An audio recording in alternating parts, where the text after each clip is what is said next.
तो last episode में हमने देखा था कि एलेक्स ने कॉल की मदद से सीनियर एल्डर को मार दिया था, जिसके बाद एलेक्स अपने पेरेंट्स को ढूंढने निकल जाता है। पर रास्ते में उसे एक माउंटेन जैसा क्रिएचर दिखता है जो कॉल का दुश्मन था और वो एलेक्स के वहाँ आने की वजह से गुस्सा हो गया था। अब आगे तो एपिसोड 78 की शुरुआत में हम देखते हैं कि जिस जगह पर एलेक्स खड़ा था उसके नीचे एक बड़ा सा खंडर था, जिसके अंदर एक क्रिस्टल रखा हुआ था, जिसमें एक अजीब सा क्रिएचर था जिसे चेन्स की मदद से बांधकर कैद कर रखा था। इस तरफ हम एलेक्स और कॉल को देखते हैं, जिन्हें उनके सामने वाला माउंटेन जैसा क्रिएचर उनसे गुस्से में कहता है कि तुम दोनों को यहाँ नहीं आना चाहिए था। ये सुनकर एलेक्स उस माउंटेन से बोलता है कि मैं तो माउंट बुलाओ पर अपने पेरेंट्स से मिलने आया था, पर मुझे क्या पता था कि यहाँ सभी पागल ही भरे पड़े हैं, जो बाहर से तो अच्छे दिखने का ढोंग करते हैं लेकिन अंदर से वो इतने गंदे हैं कि कोई मेरी पावर्स छीनने की कोशिश करता है तो कोई मुझे मेरे पेरेंट्स से मिलने से रोकता है। ये सुनकर कॉल एलेक्स से कहता है कि तुम्हारी हर एक बात सच है, लेकिन मुझे नहीं लगता कि ये बातें इस माउंटेन को समझ आई होंगी, क्योंकि ये एक नंबर का गधा है। ऊपर से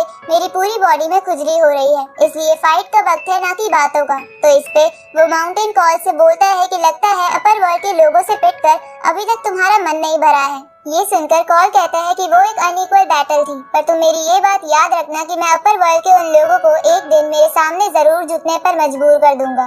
ये सुनकर एलेक्स कॉल से पूछता है कि ये माउंटेन अपर वर्ल्ड के लोगों की क्या बात कर रहा है, क्योंकि जब तुम मुझे मिले थे तभी तुम किसी से छुप रहे थे। जिस पर कॉल एलेक्स को कुछ नहीं बताता और उसे चुप करा देता है। उसी वक्त वो माउंटेन बहुत सारे पत्थरों को जमीन पर गिरा देता है, जिसके बाद वो माउंटेन उन पत्थरों को जोड़कर एक गोलम का रूप ले लेता है। ये देखकर एलेक्स चौंक जाता है। इसके बाद वो गोलम एलेक्स और कॉल से कहता है कि तुम इस जगह पर आ तो चुके हो, पर तुम दोनों यहाँ से वापस नहीं जा पाओगे।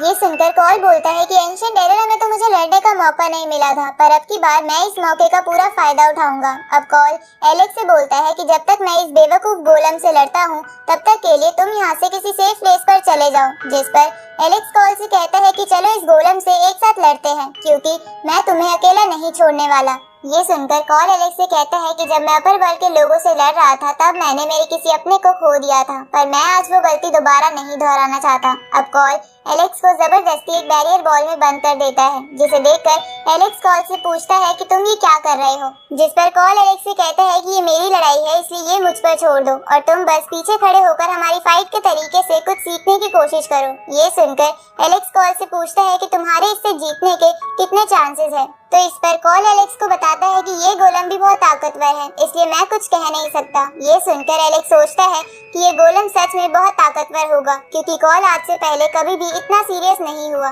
तभी वो गोलम एलेक्स की तरफ बढ़ने लगता है, जिसे देखकर कॉल एलेक्स को एक सेफ जगह पर भेज देता है और गोलम से कहता है कि तुम्हारा अपोनेंट मैं हूँ, ना कि एलेक्स। ये सुनकर वो गोलम कॉल को एक पंच मारता है और हंसने लगता है, क्योंकि उसे लग रहा था कि कॉल मर गया। पर तभी कॉल अचानक से उस गोलम के ऊपर आ जाता है और उस गोलम के सर पर अटैक करके बोलता है कि तुम बहुत ही स्लो हो, मैं तो तुम्हारे हाथ के नीचे से कब का निकल गया था। ये सुनकर गोलम बहुत गुस्सा हो जाता है और कॉल को पकड़ने की कोशिश करता है, पर कॉल गोलम से बच जाता है और बोलता है कि बेवकूफ हमेशा बेवकूफ ही रहते हैं। इसके बाद कॉल गोलम पर एक टेक्निक का इस्तेमाल करके उसके फेस पर हमला करता है। तभी उस गोलम के हाथ के धक्के से कॉल भी पीछे हो जाता है। ये देखकर एलेक्स को कॉल की चिंता होने लगती है। तभी कॉल गोलम के पीछे आ जाता है, जिसे देखकर गोलम कॉल से बोलता है कि तुम कुछ भी कर लो, पर तुम मेरी फिजिकल बॉडी को कभी भी डैमेज नहीं कर पाओगे।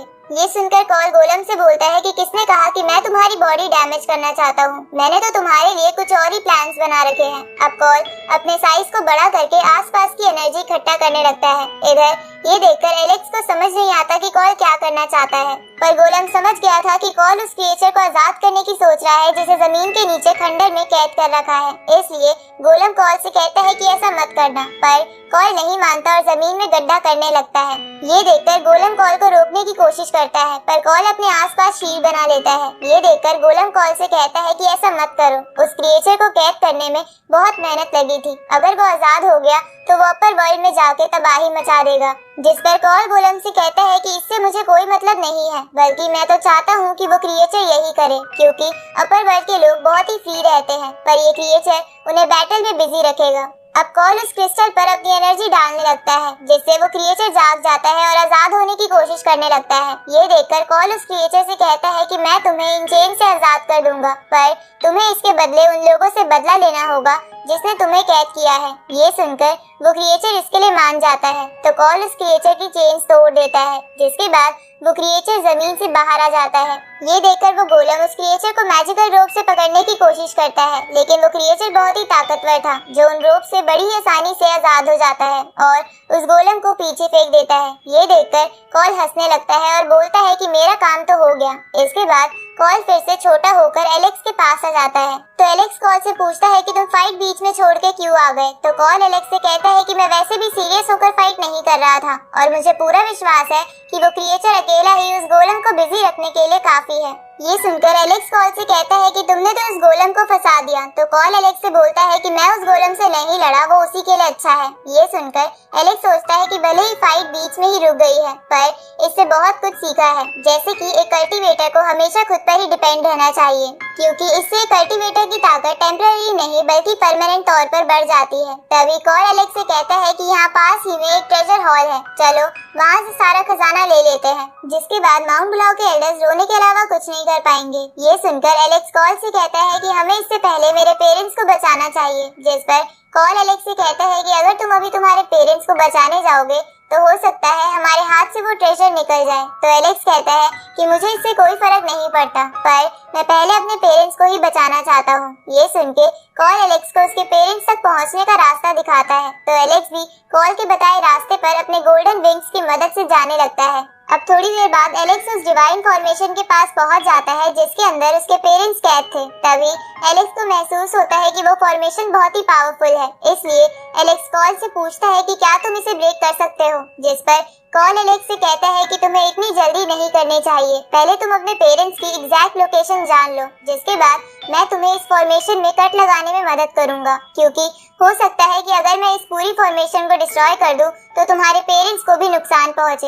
ये सुनकर एलेक्स इसके लिए मान जाता है और फॉर्मेशन के अंदर देखने की कोशिश करता है, पर उसे फॉर्मेशन के अंदर कुछ नहीं दिख रहा था। साथ ही उसे वहाँ अपने पेरेंट्स का ऑरा भी महसूस नहीं हो रहा था।